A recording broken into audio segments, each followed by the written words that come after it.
Okay, and we're recording. Anytime you're ready. Cool.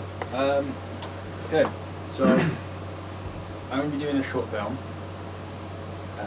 of the romance drama genre.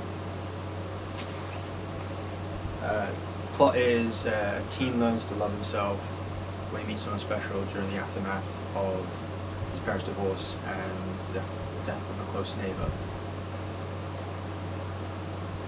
This was inspired by Love Song by Youngblood, which the main theme is loving yourself and growing up in a house that has no love, and then meeting someone who helps you learn how to love yourself. Other inspirations are Euphoria, which is a 2019 drama series about, it was like a coming of age show with themes of drug abuse and love, relationships and whatnot. Another one was Cherry, which similar themes, drug addiction, love, toxic relationships as well, aren't quite healthy. One of the main ones is music. I get inspired by music quite a lot. They help me develop my ideas when listening to them. Most of the time when I've been thinking of characters or just plots in general, I'll usually be listening to music, and this is a playlist I made for my FMP, just some songs that remind me of the project, which have helped me think of notes like these, which I've got on my phone, which I usually write down just when I'm like out and about and whatnot. I've got about 15 so far. I've only got a few of them on here though, as well as like stuff I've written down in like, my notebook and just scribble down bits of paper and whatnot. So one of the main conventions of romance is high key lighting. I wasn't really able to do any testing myself, which is why I've got pictures, but it's just to show positive emotions, helps the scene be more like cheery and happy. And there's low key lighting also for romance conventions. It helps create an air of mystery or intrigue, sometimes danger when it comes to like drama. It also can make some scenes a bit more sensual.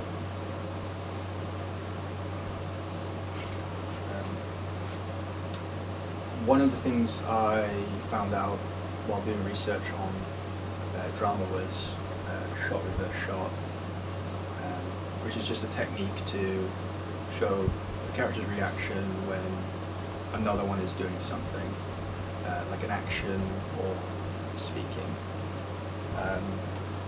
I have a few examples of this. I'll just play the one.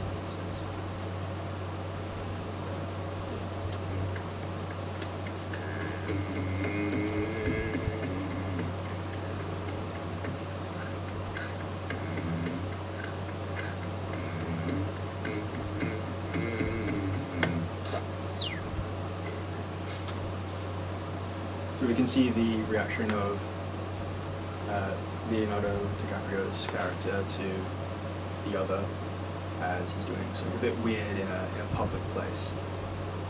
So you get a sense of like how he's feeling a bit awkward about it. So ideally, I would like the final piece to be between 10 and 15 minutes, 15 at a push. I'm hoping by the end product that it will feel quite honest, to like real life experiences, hopefully be a bit more relatable to a lot of people, mostly people my age, younger.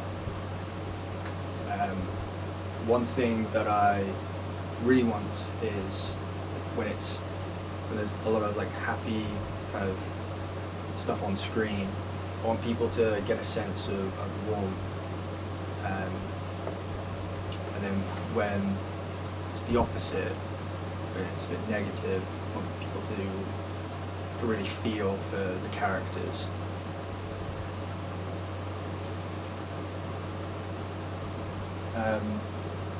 So just some examples of how I would like to structure the final piece would be to have a monologue near the beginning, which is a convention of romance. They usually to give like context. A really good one from Euphoria is from the first episode. A couple of minutes. So explain this shit to me. Honey, it's just the way your brain was hardwired. Plenty of great, intelligent, funny, interesting, and creative people have struggled with the same things you struggle with. Like who? Vincent Van Gogh, Sylvia Plath, and your favorite, Britney Spears. Oh my god. I don't remember much between the ages of 8 and 12.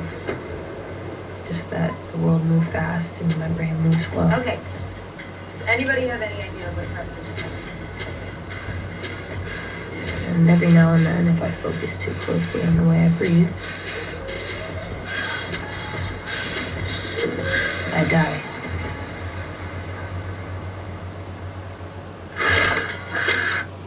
It goes on for a couple more minutes like that. The other clip is from the end of the series. It's quite an emotional split between the two characters who are the main like love interests. I'm planning for at the end of my story to have a similar kind of split between the two main characters. So this scene has kind of the general feel of how I'd like that to kind of go. It is a bit of a long scene, so I'll just Here you go. Deck 7 is departing in 2 minutes. Thank you. Anymore, so I'm trying to tell you. It was a fucking great idea. I don't know what you're talking about. Can you slow down? Because I'm thinking, you know, my mom, I don't want her to fucking freak out, alright? I don't want you. Bro, it's not that far, and, like, we're good. We can call. Okay, what am I gonna tell Gia though? You know, like, if she's gonna wake up in the fucking morning, she's gonna think I'm missing. We're good. Come on. It's gonna be amazing. Bro!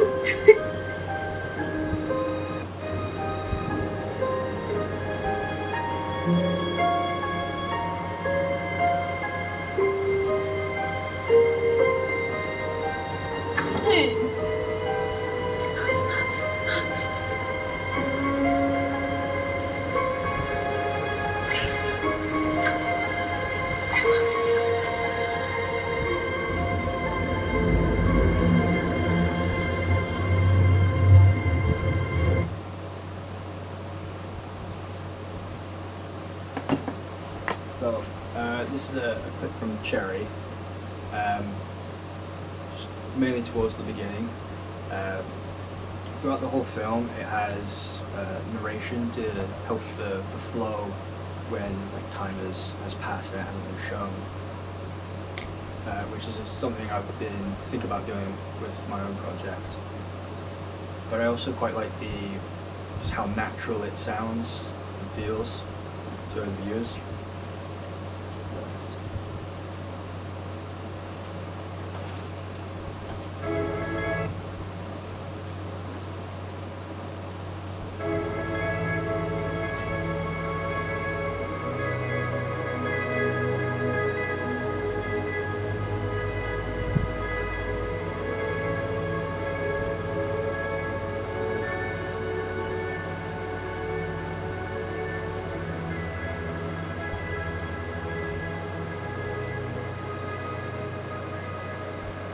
first time I saw Emily, I was attending one of the local universities. One with the Jesuits. It was a decent school. And I don't want to tell lies, but I thought, man, what the fuck this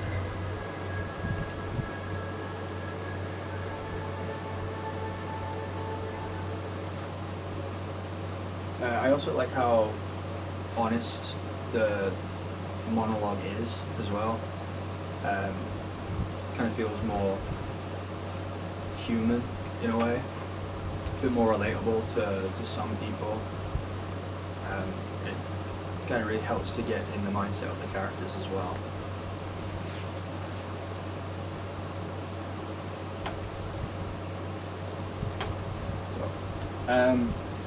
When it comes to my target audience, I found one study by Stephen Follows about how movie genres, the tastes will change as you get older. As you can see, for both romance and drama, the highest one is 45 ages plus. For romance, second was 15 to 24, followed by 25 to 30, whereas for drama it was 25 to 34, closely followed by 15 to 24. I found another study which compared like gender stereotypes for movies. Out of 7